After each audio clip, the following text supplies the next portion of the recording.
All right, it's time for Banana. Yet another custom ROM, yet another fruit place or anime character after which this ROM is named. Anyways, jokes apart, we are talking about the latest iteration of BananaDroid for the Redmi Note 10 Pro. I've been using it since the last 2 days. This is your complete review, so stay tuned till the end of the video. And before that, don't forget to subscribe because it really motivates us to make amazing content like this. Now, without further ado, hello awesome people. Welcome to PhoneOps. My name is Kailash. Let's get going.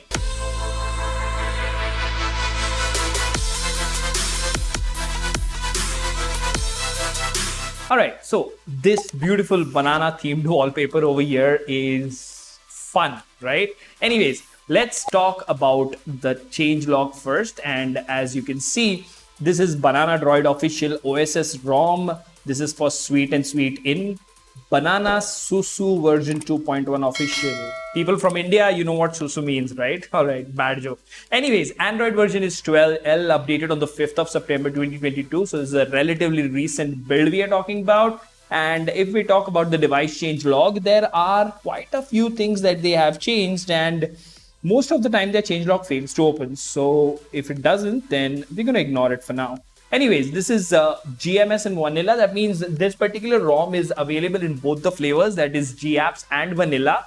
Flash with TWRP Orange Fox by Aryan. So there's a specific Orange Fox or TWRP version that is recommended over here. And these are the credits, and this is the ROM that we are talking about.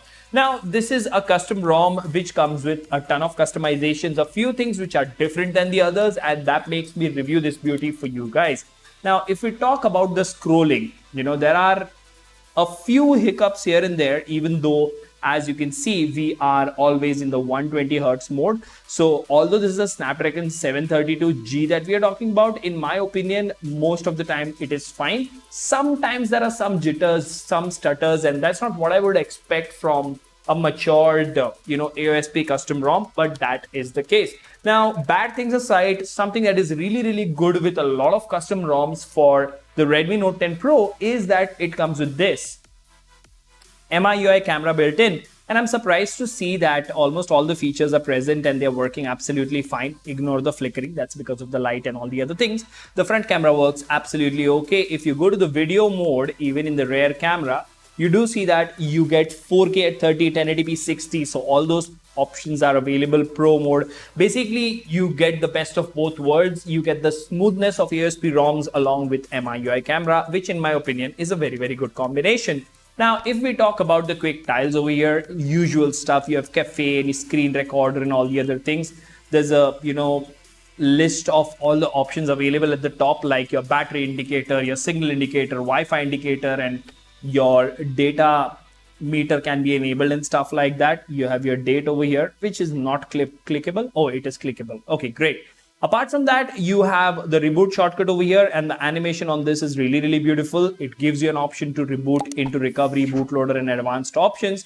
Apart from this, you have your data usage over here, and if you go to the edit menu, you will see the amount of, quick tiles that are there, which is a really, really good thing. So a lot of customization options. Even if you go to the multitasking menu, you have sort of this new multitasking UI. The first app that you were using recently is in full screen. All the others are in small. So basically, this is what custom ROMs allow you to do. Customize the way you like it to. 2GB available of 6GB. So RAM usage is shown at the bottom. Very, very neat. A close all button is present as well. Now over here, as you can see, let's see here. You have split left. Okay, and maybe camera, right? So multitasking, multi-window is present and it works absolutely okay, no problem whatsoever. And you have the screenshot option over here. The text select option is missing for some reason. Did I get something wrong? See here. No. Now, multitasking aside, there are other aspects to a ROM as well, right? So, of course, you get Google Contacts, you have Google Messages, Google Dialer, all those things are present. And apart from this, if you go to settings, you do have a lot of surprises for you, right? It's not just benchmarks and everything else. So this is an alternate UI is what they are calling it. The whole user interface sort of looks different, a little customized, but in general settings, you have your standard Android 12L stuff. So nothing major that is changed, but there is something called as Banana Gear. It's a little funny how they call it. Anyways, the layout is pretty simple, and I like the layout of .os much better than some other ROMs which present the customization in a very, very different way. That's just a personal opinion. You have your status bar customization over here, and it's a lot of customization. Quick settings customization is huge. You have your gestures that can be customized, and trust me, I've gone through each and every menu and used it for a couple of days before I can actually go ahead and give you a review. Now you do have some lock screen customization as well, and you do have your ambient display, edge lighting, all those things are present, and they make your ROM look really, really nice. Now you do have themes customization, and in miscellaneous you do have unlimited photo storage and unlock higher FPS in games. In my opinion, that's a little joke for a 732. If there are any low-end games which support 90 FPS, then you might use it, but in things like BGMI and Apex Legends, not gonna help. Now that's your customization. So if we quickly go to, say, system, as you can see, you have the thermal profiles option over here in system. I missed it initially, but later I went ahead and changed it. And if we talk about the battery backup, of course, this is a 700 series chipset, battery king, right? So the battery backup is pretty rock solid on this, and you do get around 6 to 7 hours of screen on time, which I'm pretty happy with. Gaming experience per se, in my opinion, on this ROM is okay. It's not as good as Evolution X, which gave me a very, very good result in gaming. But you can make do if you want to try this ROM. There is nothing that will stop you from using this as a daily. Because if you go to the Google Play Store, your Play Store certification is present, which means you will not have any problems using your device for banking applications. Even DRM info, Widevine L1 is present. So the gorgeous display, what this device has, AMOLED 120 Hz, you'll be able to view good content on this. So no complaints there at all. But what about the raw performance and battery numbers? So let's first go to Accu battery over here. So let's actually go to the battery section, and I just showed you this, right?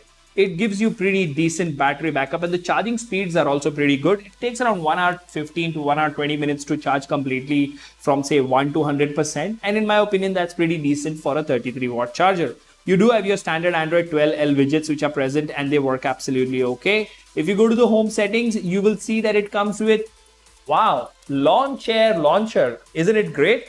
Absolutely good. So launcher does allow you to do a lot of customization to your launcher, which is a really, really neat thing. I've not had any major issues with this particular launcher, and you will probably enjoy using this launcher, right? Now, those things aside, you do get unlimited storage in Google Photos. And what about the benchmark numbers here?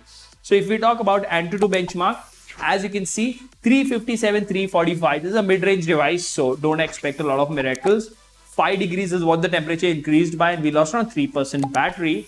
Moving on, if we talk about the CPU throttling test, to my surprise, that was a pretty decent result. Now, as you can see over here, the CPU throttled to 86% of its max performance, and the average score was 128,967 GIPS, and the max score was 142,036 GIPS. So pretty decent, a little up and down, but that's okay. We are talking about a mid-ranger. So let's go to Geekbench now, and let's see what the single and multi-core scores are. 505 and 1481. So in a nutshell, BananaDroid's latest version makes your phone better, gives you MIUI camera, allows you to use banking applications, and you can do some casual gaming as well. In my opinion, that is a good effort. There are a few hiccups here and there though. For example, if we look at the bonnet UI, for some reason it's not changing colors with the wallpaper. That's one. Secondly, this unlock animation of Android 12, it's a little, let's see here. There you go. Sometimes it's smooth, sometimes it's a little jittery, but apart from that, I've not had any major issues. So in my opinion, this is a ROM that you should definitely try if you want to see something different on your Note 10 Pro screen. Let me know in the comment section what you think about this video. Until the next one, this is Kailash signing off at PhoneOps. Keep smiling, take care, goodbye.